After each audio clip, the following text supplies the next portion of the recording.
in the last week, like literally yesterday, they changed a lot of immigration rules. If you have 5 years of education, like we have 5 years of professional education to do BDS, you are considered equivalent to a master's degree. Now 4 months, nothing has happened. You're like, we are not going to Canada. It's fine. Like, we are done. Hi guys, welcome to LDFS podcast. Today we have a very special guest with us. We have Dr. Pallavi, who has more than a decade-long experience. She is ideally a CE course guru, I should say. She keeps on upgrading herself, whether she's in India or Canada. She was a proud clinic owner in Mumbai, and few years back she has shifted to Canada and right now is settled and working over there. In today's podcast, we will discuss anything and everything about moving to Canada after BDS. I hope you like it. Let's welcome Dr. Pallavi.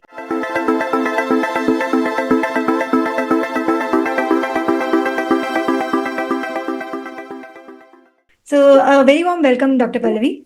We are very happy to have you here and share your inputs with our followers who are very keen to know how the Canada trip there it will be, how to transition to the Canada. Thank you so much for coming. No problem. You're most welcome.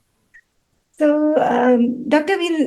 I just want to know in the starting that how was your transition from being a clinic owner in India and to work in Canada right now, having a small stint in Saudi as well? How was the whole transition of yours from India to Canada? It was not very straightforward. So when I was working in India, first 2 years after I graduated, the first year I was just working as an intern in a clinic. And at that time, I think from 2012 to 2013, I pursued a postgraduate fellowship in cosmetic dentistry in Manipal University. So that 1 year was like a lot of learning for me. And then after I had finished that 1 year course, then I started my own practice. When I started my own practice, I was very new to ownership. So there was a lot of time that I spent managing the back-end operations. And I felt like it was taking away from my ability to focus on the patients and the clinical work. So when the transition to Saudi was happening, it was basically because my husband had moved there for a job. And I decided that I will pursue dentistry over there because if you're working in a hospital setup, you're probably just focusing on patients and you're not doing any of the administrative work. That was my outlook when I went there.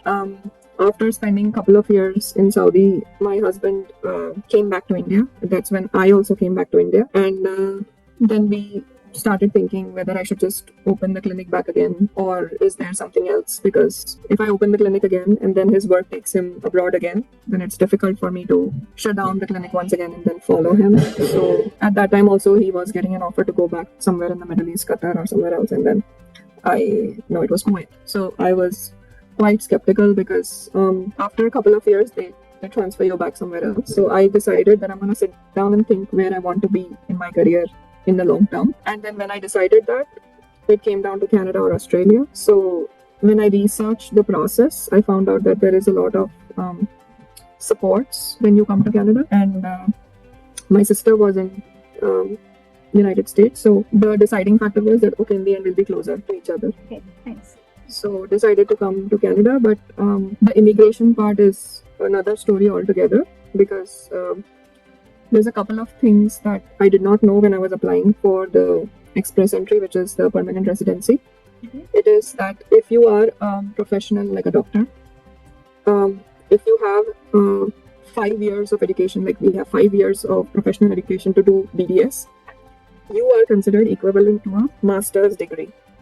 So you get some extra points there when you're applying for the express entry program. So even though my husband is a master's as well, but I got more points if I became the principal applicant. And this is how we came. Like we put in 2 applications, one with him as the principal applicant, one with me as the principal applicant, and I got through faster. Oh, okay. That's But news. yeah, because there's a couple of things there. You get more points if you're less than 30 years old when you're applying. Not when you're immigrating, but when you're applying for that application. I was 3 months short of turning 30. Okay. And he was 30 plus at that time. So it was a very minor technical thing.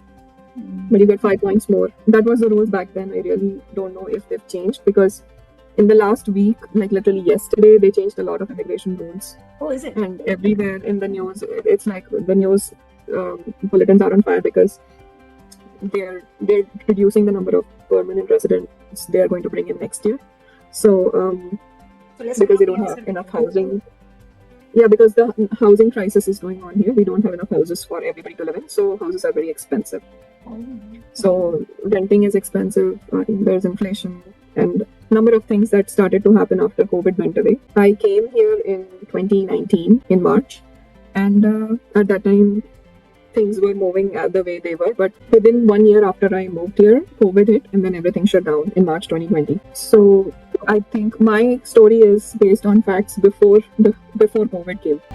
so the All scenarios have those changed rules. after COVID a lot. Yeah, but everything is very clearly mentioned on their website. So if you go and you're applying, I would recommend you study in detail what their current requirements are for a PR, and don't start your journey if your PR is doubtful. So you're saying like Mm. PR, if we get PR, then it makes sense to start the journey of transition rather than without getting a PR if you start. Yeah, at least you or your spouse, one of you should have enough points through your pathway to get in and have a chance in the draw to get a PR. Because when I was registering for the NDEB process, the equivalency process, the first step is to make your profile on their website and to submit your transcripts from your college, basically from Maharashtra University of Health Sciences. So that process requires an initial registration fee. When I was registering back in 2018, I think, I had received my COPR in 2018, and I was required to fly down so that I can actually get the PR card sent to my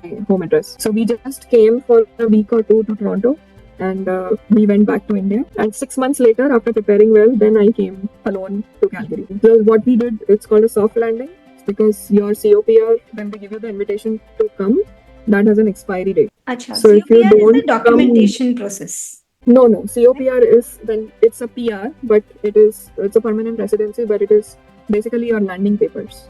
Acha. So if they send you an invitation that you have received your PR, that invitation will have an expiry date. And there's a very funny story that happened, that we had basically thought that we've been in this draw for now 4 months, nothing has happened.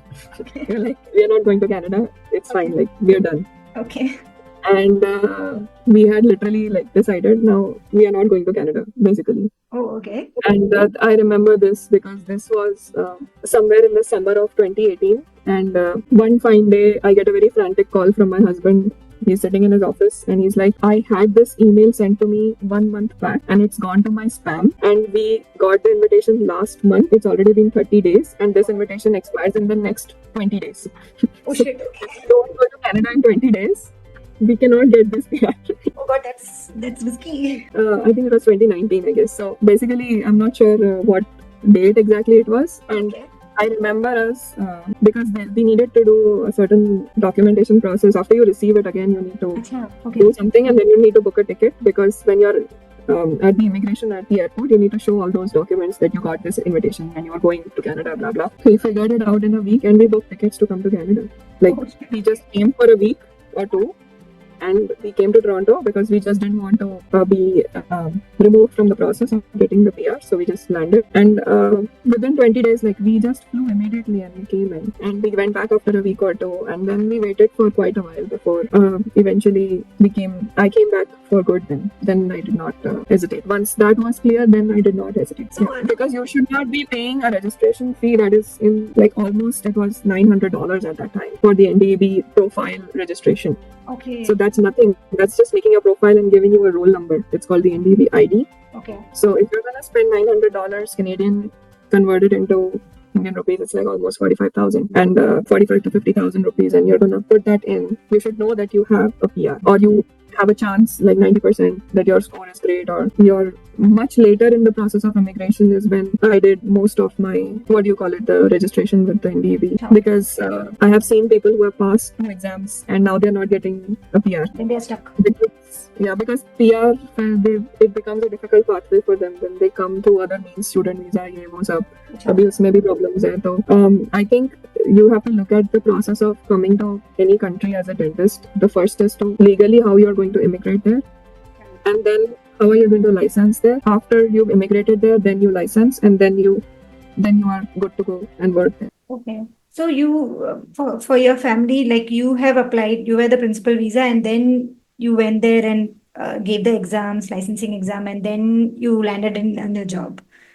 And your husband Yeah. then at that time, like he was searching, like how was it? So my husband came after me. My husband and daughter, they came after I came. So I came here. I rented a house. I found the school. I basically laid down the groundwork for my family to come and just be here, because it's going to be sometimes when you come, it's winter and then it's harder to look for places to stay as a new immigrant. It's not the easiest thing, especially if you're looking for an entire place to yourself because you have a kid. If you are looking for accommodation which is just for you, it might be easier.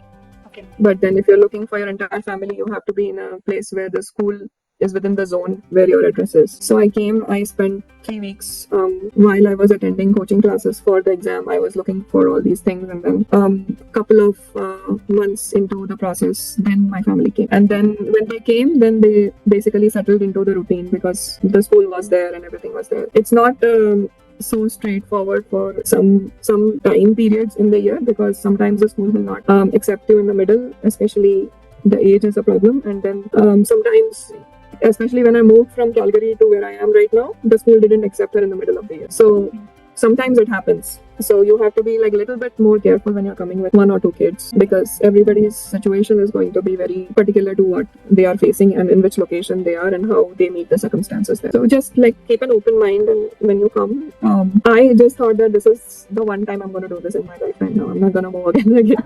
So हो गया एक बार कर लिया बस. जो हो रहा है होने दो, और फिर उसको देखेंगे. और एक बार जितना तकलीफें हैं सब we'll face it, and then once it is done, it's going to be over soon. And the unfortunate part of that imagination was that we didn't count कि COVID आ जाएगा. Actually, That happened later. But when I came, it was, we didn't know anything. We don't have any relatives here.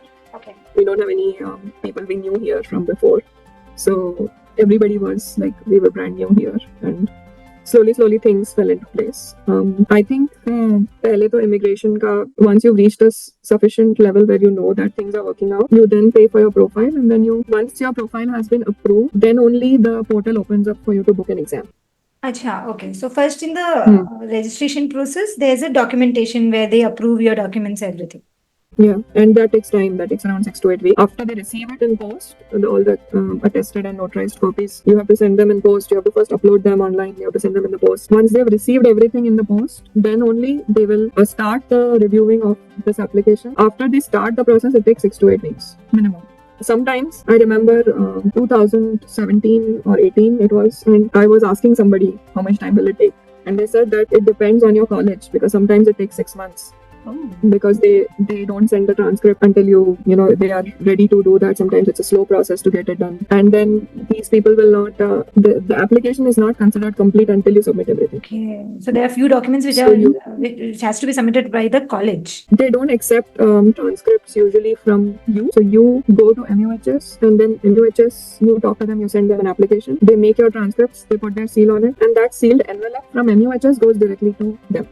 The NDB. This was very similar to what I had to do for Saudi as well, because they don't accept transcripts coming from the applicant directly. That's considered like your university has to send it directly to them. And what all documents are required other than the transcript? What all things are required? They need all your internship completion certificates, your NOCs from your college, you left your college. All those things were, the list is changing with time.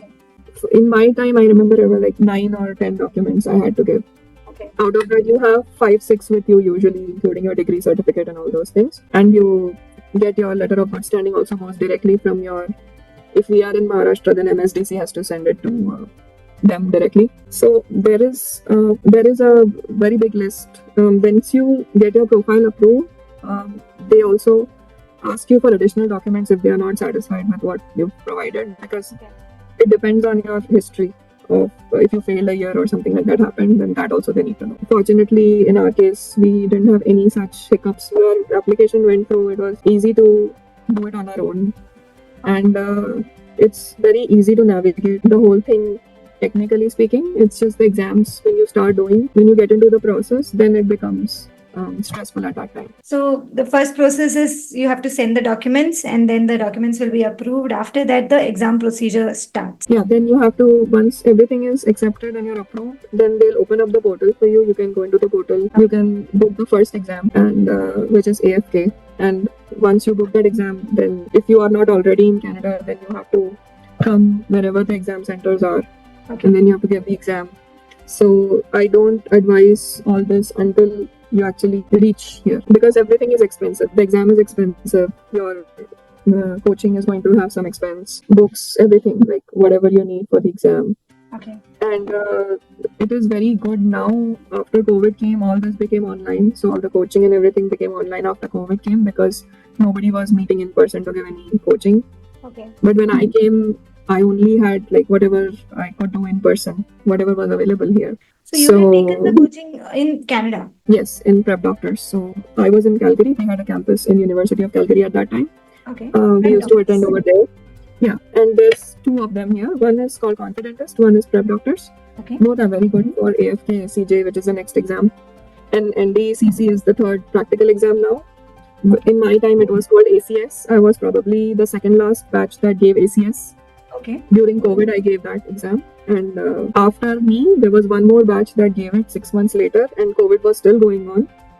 After 2021, this exam was not conducted. It became NDCC after that. Okay. So first So, is the AFK, then third- ACJ, and then NDCC. This is the NDCC is basically the skills part, which is the practical part. And then you have OSCE and written, which is common for even the DDS graduates here. So once they pass their last year, they also have to give the same exam, OSCE. Doctor, in the Canada transition process, I have heard of two methods. One is doing the DDS, another is doing the license, like getting the license. So why have you chosen the license and not the DDS? I had a number of years of experience working in India, and also I had so much training apart from the college. After I came out, I did a lot of CE courses and rigorous ones, not just for 1 day or 2 days. Every 2 months, I was in a rigorous CE course, which was dealing with a lot of concepts that we were not taught in college. So the whole year when I was in Manipal, I was researching. When I was not in Manipal, I was doing CE courses. So I was doing rotary endodontics at that time. I had done with Dr. Navre. I had done the full mouth rehabilitation with the Impact, which was Dr. Ali Tantiwala and Dr. Sharat Shetty. Dr. Rudat Kher. And this was all in 2013. Before I started my own office, I had done all these CE courses. And I continued on this path when I was having my own office, because there was not 1 month where I would have probably not traveled to. I was in Navi Mumbai, so I was traveling to South Bombay and Andheri side to do all these courses and then coming back. Nice. Okay. So you would have to basically know, if you come here, what is your skill level. It is always good to go to college if you have the means to do it. When I came, it was a 2-year IDA program. 3rd year, 4th year repeated, and you get into college in year 3. You complete year 3, year 4, and then you become a DDS. When I came, rules changed. So some universities did accept the AFK as an entry point, and some universities refused to accept AFK as an entrance score. So they moved to something that is called ADAT, and they wanted that score to get into that university. Plus, when you go to a university, there is bench tests that you need to give. Bench test is just like a skills exam, so you need to work on a mannequin and you need to show all the projects that you need to do in that day. It's just like the third exam in licensing, which was ACS or NDCC. And I would suggest that do it. Like, if you can do it, you should do it. I was 31 or 32 when I was in this process, just starting off, and I had a 3-year-old kid with me. Yeah. And I didn't have time on my side, because when COVID came, we didn't even know if exams were going to continue happening. So I had actually sat at home and just, after finishing AFK, I had been given like a date that ACJ might happen or might not even happen this year. So I had been given a probable date, and we were just sitting at home and studying blindly without knowing when the exam is even going to happen. So we were not really in the best focus and motivation at that time, because first of all, you're scared. Maybe if you get COVID, what will happen? And then the second thing is, you don't have a date, so you don't have a countdown to prepare that, okay, I'm going to focus on this subject today or whatever. And the coaching classes were struggling to move things from an in-person format to an online format. So we were also still adapting to, okay, now this, they're trying to explain to us on a screen, let's see what we can get. And so I got a date for September 2020, and I sat in that exam in a Prometric center in Calgary. I got the center. But I got my email that I am being offered this center 18 days before the exam was about to happen. Oh God, that's very 18 or 28 days, yeah. So basically, I had not signed up for any mock exams with any coaching center. No, 28 days, not 18 days. So 28 days before the exam, which is like a month, less than a month. So I called up the coaching center, and the coaching center said, "Oh no, we don't have any mocks online. You'll have to come to Toronto and do the mocks. So you don't have a vaccine, you have nothing." In 2020, we were still in the midst of the pandemic in September. I go to the center in Toronto, and then I'm giving one mock per week. And the rest of the 6 days, I'm in an Airbnb. I'm alone. I'm just studying because there's only mock on every Sunday. Okay. And then the discussion is on the next day after that. So you're attending 2 days of class. So for 6 days of class, I lived in Toronto for 3.5 weeks. And from that, I directly went and I gave my exam. And thankfully, after a month, the result came and I passed. Superb. So, Doctor, the whole staying part over there, like you were explaining, you have stayed in Toronto, and so after your AFK, you stayed there, and then you were giving exams. Correct? You don't have to stay in Toronto anymore because all these courses are now online. Okay. So you just need to attend the online course. Even in India, you can attend. So they are really good now. Post-COVID, everything is online. In fact, yesterday I was seeing on Facebook, Prep Doctors actually opening a branch in Hyderabad in India. Oh, nice. Okay. So there is like really good support in India now. You can be a student in India and you can easily access all this. All you need is that you should be getting a PR at some point. You should not be like, okay, doing all these exams and then your PR is not going through. Correct. So take your call, judgment call. And we can work on dependent visa as well, right? Like if, let's suppose, like you went first, right? You told, and then your husband will be coming with a There is dependent. no dependent visa. It's a PR. You get a PR as a principal applicant and your family is your dependent applicant, but everybody gets a PR. Acha, okay. There is no visa. Once you get COPR means you don't need visa after that. Okay. So you're a permanent resident over there, no visa headaches and all. You have your Indian passport and you're having a PR card here. Okay. So you're not a citizen, but you are a resident. And you can work here as a PR holder. So, Doctor, one more thing. When we are shifting, like the documents you said, right? So, is there any work experience which will be counted? Like if I'm working in a small clinic, that work experience will be okay? Ki kuch aur certificate chahiye rahe? I remember this because I provided on my own letterhead that I have this office and I'm working here since this date. And so hence I have that many years of work experience. I provided on my own letterhead of my clinic. Okay. I got it notarized and I had sent it as my work experience, but that was just for immigration. I don't remember doing this for NDEB. So NDEB is basically more concerned with your credentials, like your degree. If you have a valid degree, if you're not faking your degree, or if you're not faking your history or something like that. So as such, the exam ke liye kuch the minimum experience is required. That kind of thing is not there. I have seen people here.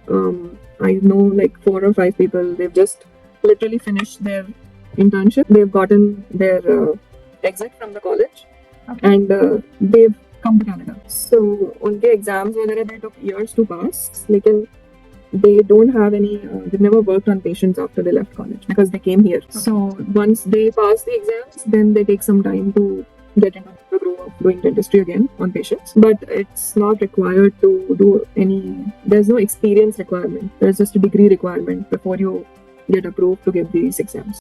And Doctor, the exams, there are AFK, then ACJ, then NDECC, correct? And there is OSCE. Can you give a gist of everything? AFK is a multiple choice, and so is ACJ. But in ACJ, it's more radiographs and pictures and more case questions. AFK is more objective in nature. Okay. So the first exam is basically a multiple choice question. You have to give one right answer. And in the second exam, it's multiple right answers for one question. And if one of your choices that you've chosen is incorrect, the whole question goes to 0. So you didn't make any marks there. So it's a different ball game. The second exam is a different way of approaching the exam if you want to pass it. And then the skills exam is basically you've been given projects and there is guidelines that you need to follow. You need to undergo intensive training here in order to be able to pass that, because it's very strict in the way that they judge you. Your work is considered like you are based on the work that you did that day and how you presented yourself that day. So if you fail that exam, then you need to repeat it again. That is one of the most expensive exams of this entire process. When I gave it, it was $9,000 one attempt. And the coaching is also that much. So plus you need to buy all your own materials and instruments in order to be able to practice to give that exam. So all in all, that exam, if you clear it in one attempt also, it's going to cost you around $25,000-$30,000 just to do everything that is to be done for that one exam. Yeah, the others are basically written or computer based, like paper based or computer based. So all you need to do is like study a lot and practice your theory and your questions a lot and your like radiographs and all those things. So that part is really and it's based on your own hard work. But here there is both. It's like on that day, how are you performing? You should not be falling sick before that day. Your hands should not get tired on that day. All those things, like how you are giving patient exams in your last year in India, this is more serious than that because there is no patient. But now the NDCC has a situational judgment part where there are actors who are sitting there and they are acting like patients, and then the examiner is asking you questions. So there's a Viva component also. So in my time, it was just a 2-day. We had 12 projects, and we needed to clear those 12 projects and come. And only they will be really judging you, but like they're literally looking at you 24/7, seeing if you're doing proper infection control while you are working on the mannequin. But otherwise, it was pretty straightforward. Now it is more, they are checking whether you understand what you're doing. In my time, it was basically, we submit our typhodont and then the typhodont is being judged. But and the examiner in the center saw whether we did our infection control and everything correctly or not. But now they have day 1, day 2. So we had day 1, day 2, both days were similar. 6 projects on one day, 6 projects on the other day, something like that. I don't remember really well, but it was mainly based on your work, on the exercises that you needed to complete. Now, day 1 is something, and then day 2 is situational judgment, which is what I told you about. It. There is an examiner, they will ask you something, then you have to write something, then you have to deal with the patient on the chair who's an actor. So it depends on how you are doing that day, how alert you are, and how well you perform on that particular day. And if you get through, then that's the hardest part. It's done, it's over. Okay, that is actually major exam. The skill exam is one of the exams. And it's the most expensive one. So you should not be taking, like, if you flunk it, then you're in for the whole process again. So the money that you spend the first time, apart from the instruments that you don't need to buy again to practice, you again need to pay for the exam. You might need more coaching. You might need to pay again for the coaching. So a couple of things that I had promised myself is this exam, I will pass in the first time. Because there was no plan B for me. I really had no plan B. If I failed, then it was COVID time, and like you're just taking a bigger loan, because all this I did when I came, I took a loan. They give loans to, like, we just have a PR, right? We are not working there or anything. Yeah, I never went to work here because my husband was working at the time here. So I never actually went to take a job here, but everybody who comes here does work a day job here. What job? It's people do everything from Uber to everything, like anything they get. Anything and everything, whatever is. Yeah, mostly a dentist will come and call dental clinics here and then say, can I work your front desk, pick up calls and be a receptionist or a front desk, or because even to be an assistant here, you need a certification which requires to give an exam, and then you get a license which says that you are a certified dental assistant or a CDA. Nobody will let you apply for that also. Like apply for the hygiene and dental assistant. Hygiene is a 2-year program. Then dental assisting, if you want to go to school, it's like an 18-month program. Okay. And then you get a degree. But if you are a dentist from any country, just like how you do the documentation process for NDEB, there is a organization called NDAEB, which is assistants. A for assistant. So you submit again all the documents to them. Then again you ask them, okay, I want to come and give your licensing exam or whatever it is called. And then they also have a practical component where they make you mix cements and whatnot. Okay. So I didn't do all that. And the reason I didn't do all that is because I have a small child with me, and my time is between studying for this exam and between my family. So I didn't get the time to think of going to work. And then if I would have gone to work, then there is a daycare you need for the kid. And everything is not going to work in your favor when you come here. Okay. So I decided very early on that I'm not going to pursue all those things. If I fail in these exams, I don't know what I'm going to do, but I'm not going to do anything else.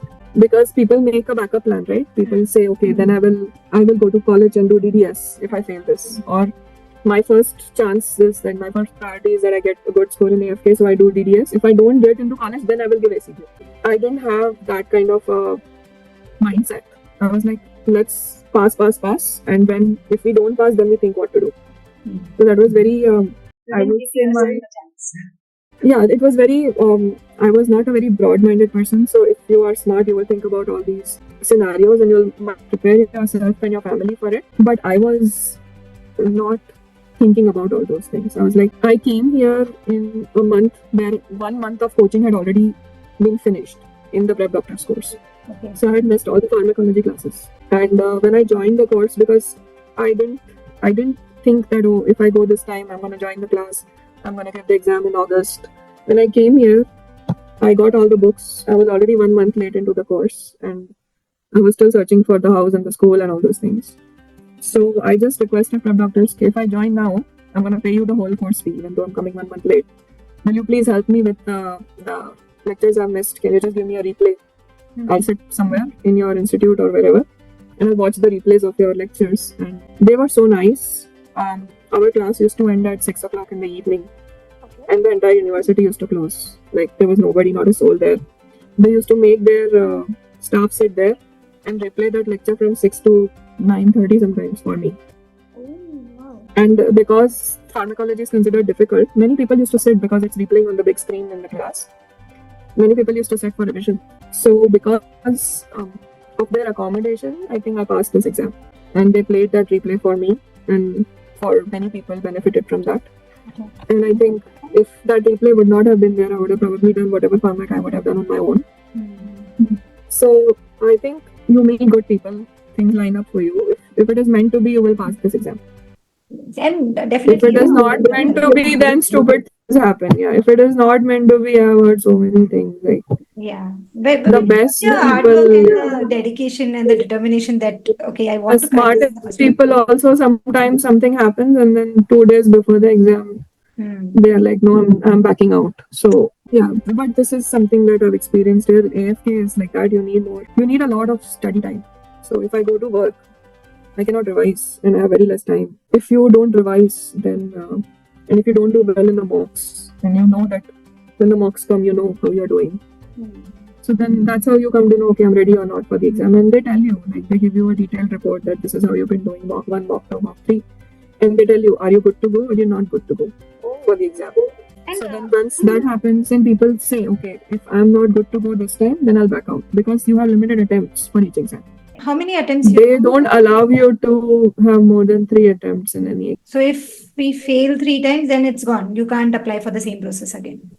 Then you have to start again the whole process of registration. That was during my time. Now I don't even know what happens if you fail 3 times. And Doctor, Yeah, but people have gone through the whole process. They've failed an exam 3 times, and then they've gone again and given AFK, again scored well, and then they've gone to university. This also happened. So it takes 4 or 5 years to do that.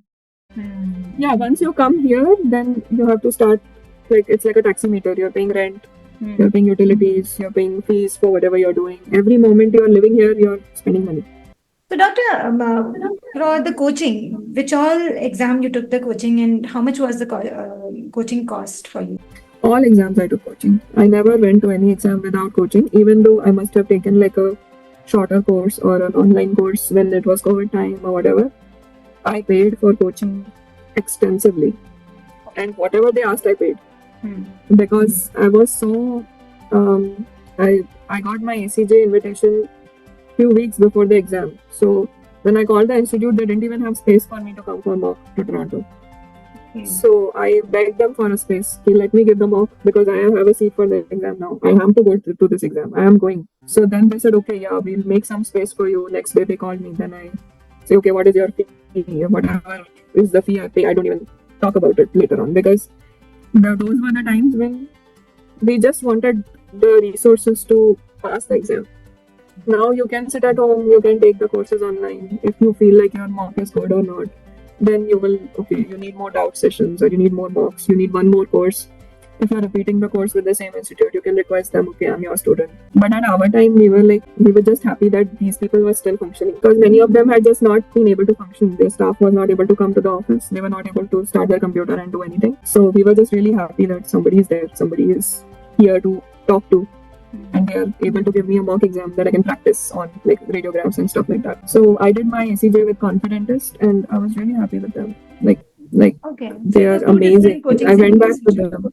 Yeah, because that was a call I took based on what my experience was in my feedback. That was a call I took because I feel that there were people who were doing prep doctors for ACJ, not giving the exam, then doing confident test again, the whole course again, and then giving the exam. Okay. So there were people who were taking both the coachings, one, then the second coaching, and then giving the exam. The reason is that the second exam is not so objective. You have to be very smart in choosing the choices, what you choose. Because one wrong option you choose, the question is 0. So the second exam was a little bit tricky to navigate because you're not used to the format. And options they give you are very close to each other. It's almost like it's a trick question. So all the options look right. So then which is the best answer? You can't choose all. So I think for me, I took a call like what I'm going to do, because you don't have unlimited money. I could do only one. So I did the one I could.